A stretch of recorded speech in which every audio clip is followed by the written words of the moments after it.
Баршаңызға сәлем, сіздерді қатты сағынып қалдым. Бүгін маршмеллоудың жаңа рецептісін сіздерге ұсынамын. Және де қолдан жасалған, үй жағдайында жасалған маршмеллоу мен дүкеннен сатып алған маршмеллоуды салыстырып көретін боламын. Ол үшін менің келесі видеомды жіберіп алмаңыздар. Маршмеллоу жасау үшін 8 грамм желатинге 50 грамм су құйып және 200 грамм қантқа 50 грамм су құйып, жай отта қантымыз толықтай ерігенше отта ұстайтын боламыз. Ол уақытқа дейін біздің желатиніміз бұғып қалады. Осылай қайнап көпіре бастаған кезде үстіне желатинді қойып жіберсеңіздер, водяной ванна болып шығады. Одан кейін жақсылап еріккен соң, екеуін ыстық күйінде қосып миксермен жақсылап 5-10 минуттай видеодағыдай консистенция болғанша жақсылап миксерлейтін боламыз. Осылай венчикке жабысып, плотный болғанға дейін ұстаймыз.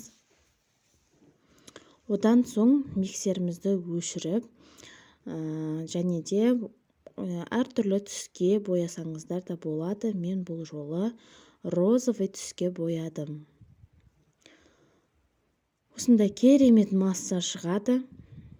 Одан соң кішкене жартысын бөліп алып, розовыйға боядым.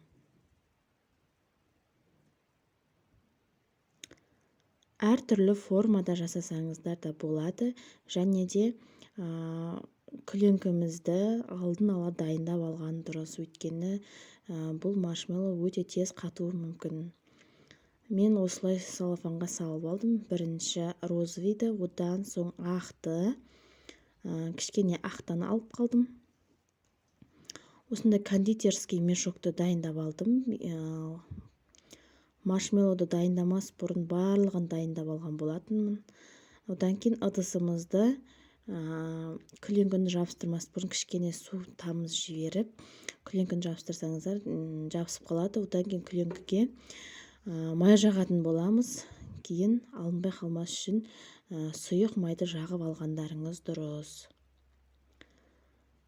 Осылай әртүрлі формада жасасаңыздар болады. Менде бұл жерде 2-3 түрлі жасалу формасын шығару жолын көрсеткенмін.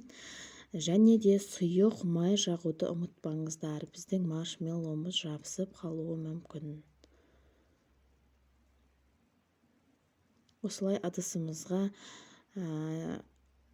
салып аламыз, кейін оны кесетін боламыз.